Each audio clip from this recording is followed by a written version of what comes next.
Welcome to The Claw. I'm Eric Holtzclaw, Chief Strategist of Liger. The Claw is the marketing podcast for C-suite executives. I am joined today by John MacDonald. He is the CEO and founder of The Good. So, John, thanks so much for joining me. Thanks for having me today. So, like The Good, if we haven't looked it up or Googled it, people are going to want to know immediately, what is The Good? So, what is Yeah. The Good? Well, look, we are a digital journey optimization firm. Okay. So, for over 15 years, we've been on a mission to help remove all of the bad online experiences until only the good remain, which is how we Nice. have the name The Good.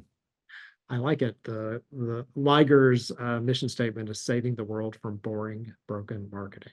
So Nice. we have similar, like if you could get rid of all the bad experiences and we could not have boring and broken marketing, think of how nice the world would be. That would be great, wouldn't it?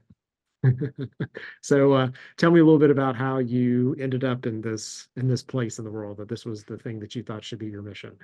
Right. Well, I have a computer science degree mixed with a visual arts degree. It was the first time I'd ever gotten two of those disparate departments to speak together. They didn't know each other. I kind of helped bridge that gap because I was always the person in computer science classes who would meet the functionality requirements, but then spend a lot of extra time making it look good, making it usable.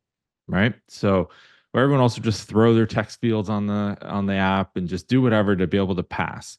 My goal was also to make it really usable. That led me after graduation into the world of Flash. Probably Okay. remember Flash Yeah, from back in the yeah. day, I am right? that old. Yes, I do remember. Yes. Yes. Yeah, and it was really interesting. I loved it because you could create whatever Yeah. you wanted in terms of a digital experience and make a much better digital experience than what was available with the beginning. At that stage, it was still fairly beginning stages of HTML and interactivity on the internet. The big issue, however, was I quickly found that folks would create a whole new paradigm for users every single experience because they could, right? So you would go to a new Flash website and you'd have no idea how to interact with it. There was some fun in that, right? Figuring it out, having a unique experience for your customers, perhaps, but there was also frustration. And the consumers who came to the site would have to figure out every single time how to get their job to be done. Yeah. And consumers are only at a website for two reasons. And after over 15 years of optimizing for Xerox, Nike, Adobe, The Economist, large international brands, what we found is only these two reasons. They're there because they have a pain or a need that they think you can help them solve. And if, second thing is, if they decide that you can help them, they want to convert, they want to get that as quickly and easily as possible, then get on with their lives. So consumers and brands have a similar goal, but brands often get in that consumer's way, right? Because they want to have this overly branded experience that is unique to them. And then they forget that consumers over decades now of internet usage have conventions that they're used to following. Yeah. And they Mhm. know where to go. They want your contact information. Scroll down to the footer. It should be there. They want to be able to find how to search, should be in your header somewhere.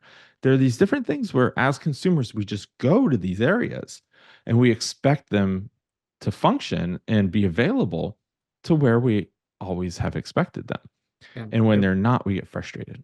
reminds me of a story, you're going to find this an interesting analogy, but we were in New York a couple of weeks ago with my business partner, and we went to this guy's crazy penthouse, and neither one of us could figure out how to flush the toilet I mean, that's how all because good stories start, right? they We had went to this changed guy's the crazy penthouse. yeah, they changed the way that you do that. It's like if I changed a light switch and you don't know how to turn the light off or on, we have been taught certain things. It, Like there's certain things we expect, and then all of a sudden you end up in the system, and brands can be too special. Think, that's oh, we want to, exactly it. yeah, create something, but then you just get in the way of the ultimate goal of converting that person to your product or your service. Yeah. Yeah. So I, after realizing that pretty quickly, we were building at the good. We were building a lot of digital experiences that we felt were better in Flash. Flash kind of got killed overnight by Hmm. Apple Yeah. for the better. I mean, I think it's, I agreed that because my point of view, I know a lot of people are upset about it, but I agreed it needed to shift to something more usable. So I was totally with Steve Jobs on that. And I think, at that point in time, it was necessary, but also really propelled the good into doing more around e-commerce development, things of that sort, where we would help take these really hard shopping experiences for consumers and optimize them. And we were doing what has become now known as conversion rate optimization. Before that was really even a term. We called it continual optimization because the idea was just to go through these iteration cycles on these sites, looping in the consumer with each cycle. And you would Yeah. take those learnings and iterate the site. And so we kind of had this methodology that just took off and larger brands really loved. And there was meaningful outcomes at the end of that, for brands in terms of happier customers, more revenue. Their goals were really aligned. They both wanted to convert that customer as quickly and easily as possible. So here we are 15 years later, and focus exclusively on helping brands to have a better digital journey to not only improve conversions, but to have better recurring customers, have happier customers, and of course, sell more in the end. So tell me about today. So you talked a little bit Mhm. about Flash and gave us all a flashback to Yes. previous days and previous times. In today's work, what are some common examples of things that if I could wave a magic wand and have Mm. companies like stop doing this in their experiences or thinking about it differently, what are some of the things that just drive you crazy when you see an Well, experience or a flow? I think that what's driving me crazy these days is really more around every brand feels like they want to optimize. Okay. They know that they need to do some optimization. They unfortunately think the best way to do that, the only way to do that is A B testing. Okay. We've all heard of A B testing. Yep. Hmm. It's a great tool in a tool chest, but it's not the only tool. And in fact, it's probably not the most appropriate tool for the majority of brands that are out there. The challenge is that the large enterprises who can do A B testing appropriately because they have the resources, they have the team members, they have the development resources, they have the traffic to their site, they have the large volume of conversions happening. So they can reach things like statistical significance, which is where the math says, yes, this is a winner very clearly. And the challenge is so many small and mid-sized brands see that and they say, oh, these brands made millions of extra doing A B testing or optimization. They immediately go out and get an A B testing tool. They start making these changes on their site, but it's all based on internal ideas. Yeah. And it's all without the knowledge of the numbers, the data behind it. And so what happens is that they deploy these changes, they leave them up for a week. They don't really have enough volume coming through their site to be able to make the math work. And then they see, okay, well, it's about 90% confidence. That's great. 9 out of 10, I'll take it. It's an A, right? I'll take the A. The problem with that is that often those numbers are something called peaking, where those numbers too early show that something is going to win, but then if you let it play out for the length of the test should be running, it often will drop down again. It's a Pepsi versus Coke competition.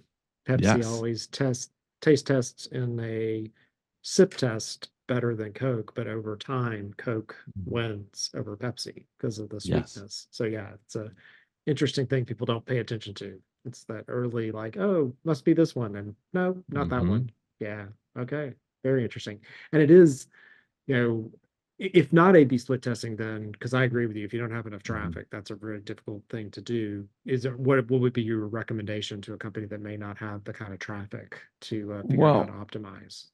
The first thing I would recommend doing is what we call rapid validation.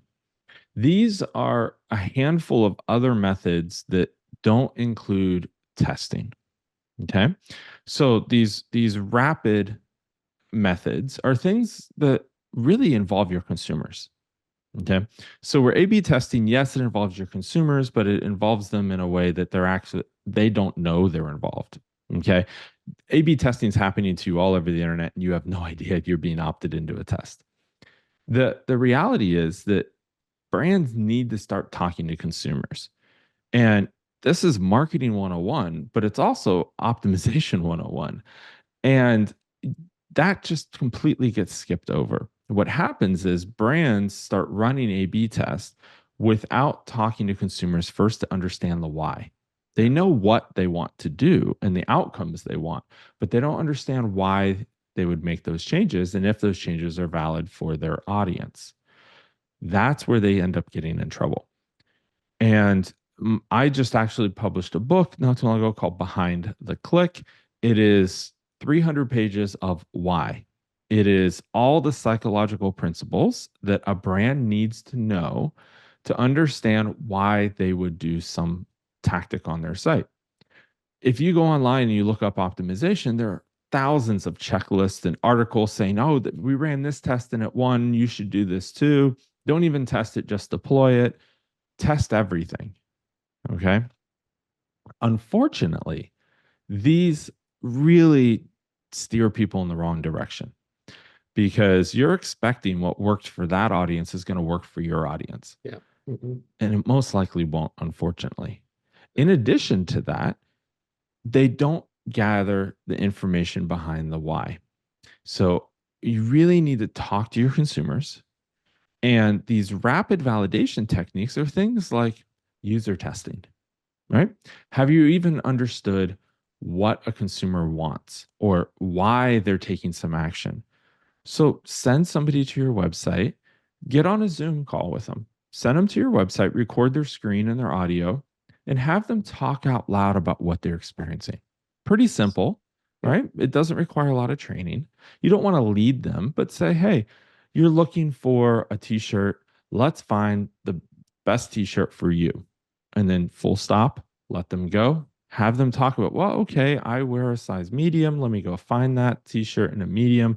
What do you have in stock? You're going to start coming up with all these issues. Oh, you can't filter by in stock? That's really frustrating for the consumer. They have to now click through every single item.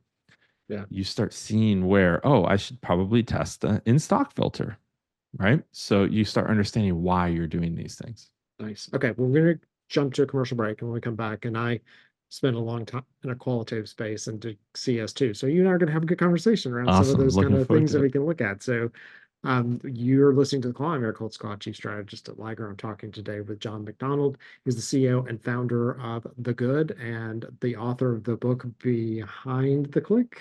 Yes, Behind the Click, a very nice, so one that you can look up and read maybe as part of your vacation travel. So we'll be back in just a second. The Claw podcast is brought to you by Liger. Liger is a hybrid marketing firm combining a brand strategy consultancy and a production house that offers the full range of content and creative services. We can be your entire marketing department or your entire marketing department's favorite people to work with. We save the world from boring, broken marketing by putting businesses in brand therapy so they can express their most authentic, memorable selves. And then we share their story so they can be known. For more information, visit ligerpartners.com and follow us on our social media platforms. And we're back. You're listening to The Call. I'm Eric Holtzclaw, Chief Strategist at Liger. I am talking today with John MacDonald. He is CEO and founder of The Good and the author of the book Behind the Click. And he and I we didn't know it till we got onto the call today, but we're soulmates because I love research and I love product and marketing and all those things informed by research, because why are you building it if you don't know who the person is you're building it for? So one of the things that you talk about in the book is you talk about the user types in digital product design. So what Mhm. are those types? Why do I care about them? What do I need to do for each one to be successful? Yeah. So great question. And to really set up my answer, there's I want to take a half step back and just say that there are 4 phases that a consumer goes through. Okay. And those are discovery, right? Just happened upon your site, clicked on an ad, got a referral from a friend, right? Really at this stage, they're trying to understand, can you help me? Okay. Solve that pain or need we were talking about earlier. The next phase is information gathering. This is the phase where people are really trying to collect all the information and really understand, I have this pain. In discovery, I think you can solve it. Now prove it to me. Okay. And this is really where the personas that you're mentioning come into play. Okay. But first, the third phase is this decision making and conversion. This is where, yes, I've done all my research. I know you can help me. I'm going to convert and move on, or go to a competitor, or decide to do nothing at all, Yeah. which is an option as well, right? Yes. Which is what people don't always think about. It's like I could just choose status quo. I may do nothing. Right. Yeah. That your consumers, as we're purchasing, we're having that conversation, but brands don't consider the option sometimes is to do nothing. Yeah.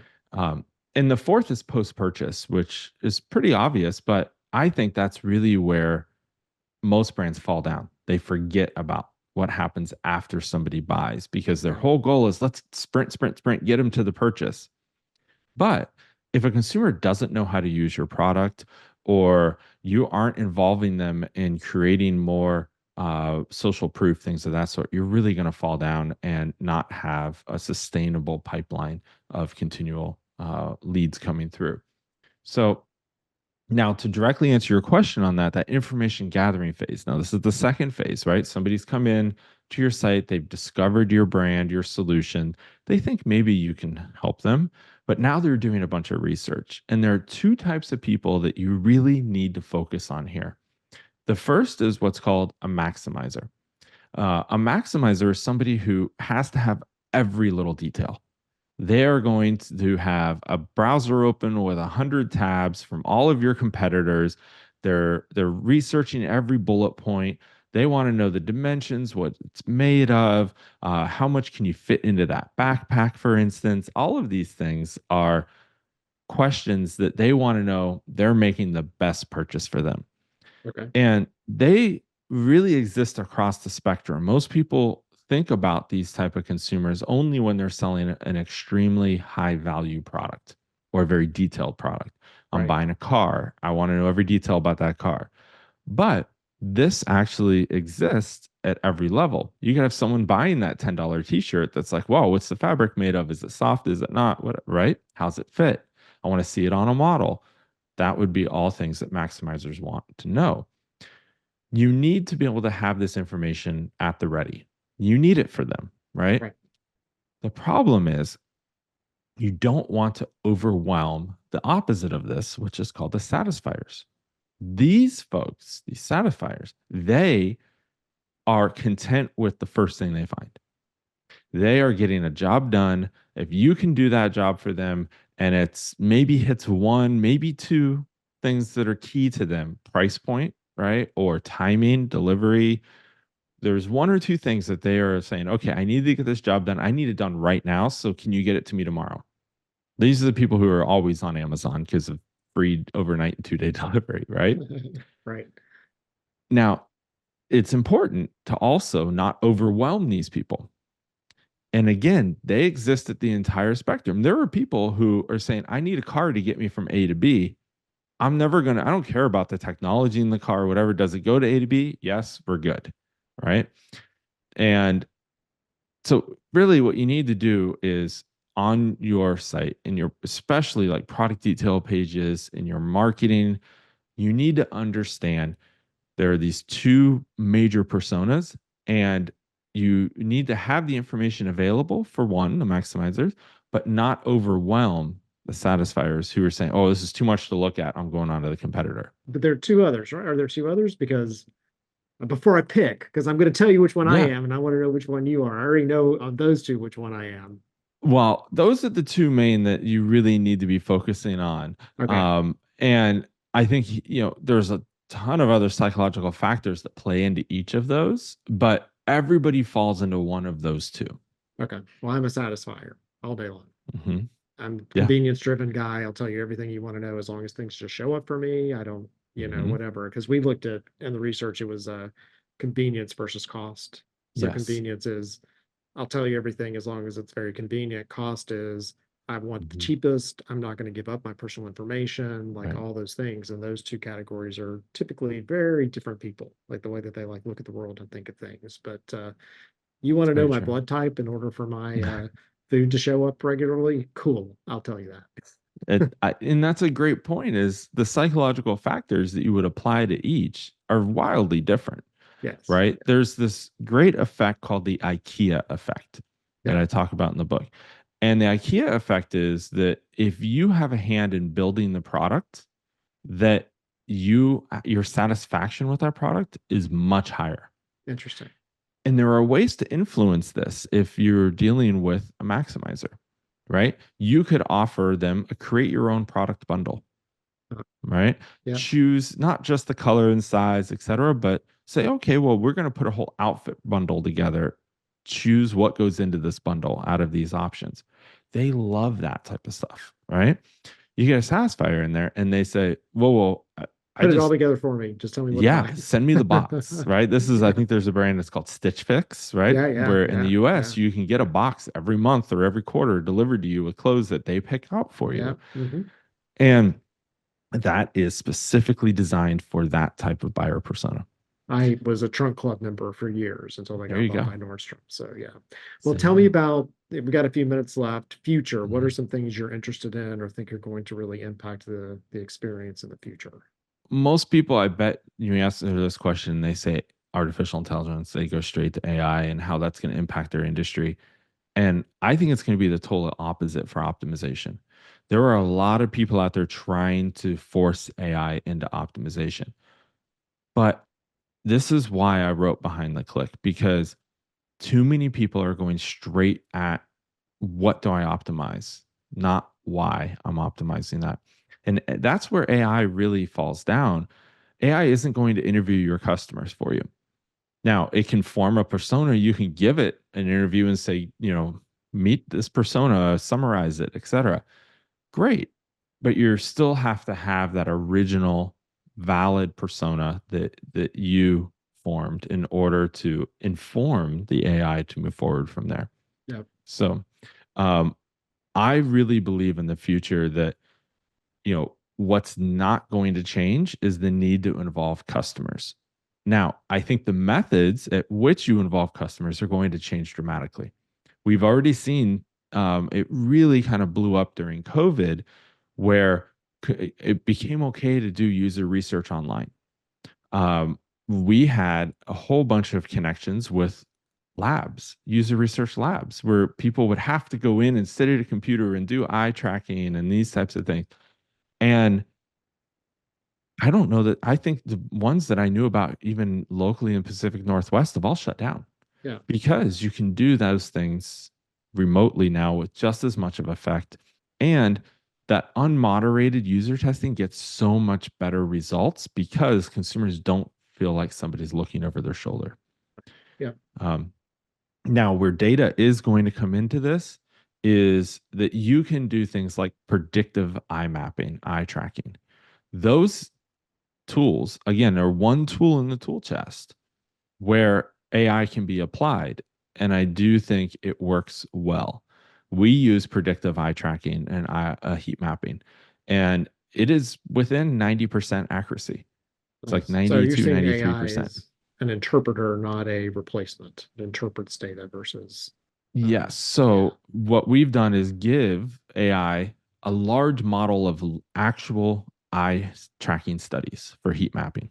Okay. So it's not mouse movement heat mapping, it's eye tracking heat mapping. Fed it into a model, and then we can send it to a website and it will give us an image. It's a heat map, predictive based on the patterns that humans typically follow in that it has learned from all of the real heat mapping studies that we've provided it.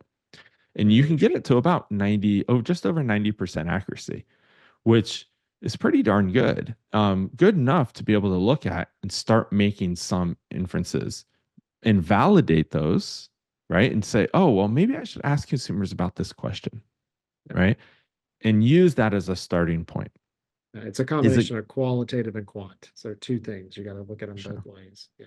Yes. Well, very cool. Well, you and I could talk all day because we both have, like, research is my first love, marketing is my second, but don't tell anybody. That's great. So anyway, so to get to the good and also to get to the book. So tell us how we find those things. Yeah. So the good is at thegood.com. Nice. Congrats. Good. Thank you. URL. That's good. Yeah, I am very active on LinkedIn. So just search for John MacDonald on LinkedIn. I'm on there every day. So that's a great way to get a hold of me as well. Okay. If you want to get a copy of Behind the Click, it's available everywhere books are sold, Amazon, etc. But if you go to thegood.com/BTC for Behind the Click, and then use coupon code BTC Podcast 50. You can get 50% off the book, either an ebook version or our team can mail you one as well. So it's a shortcut to get it cheaper than what you would probably on Amazon or at your local bookstore if you're interested in reading it. Nice. Well, we'll put all that into the show notes, and I appreciate you joining me today. Good conversation. Thanks for having me, Eric. Yeah. So you've been listening to The Claw. I'm Eric Goldsclaw, Chief Strategist at Liger. The Claw is the marketing podcast for C-suite executives. Talking today with John MacDonald. He's the CEO and founder of The Good and author of Behind the Click. I haven't read all of it, but advise that you should, because it's in that main interest for me. So it's always more than what people think it is. It's not just that one conversion point. There's so much behind this that you need to understand, because you're selling to human beings and they're complex. So until next time, thank you so much for tuning in.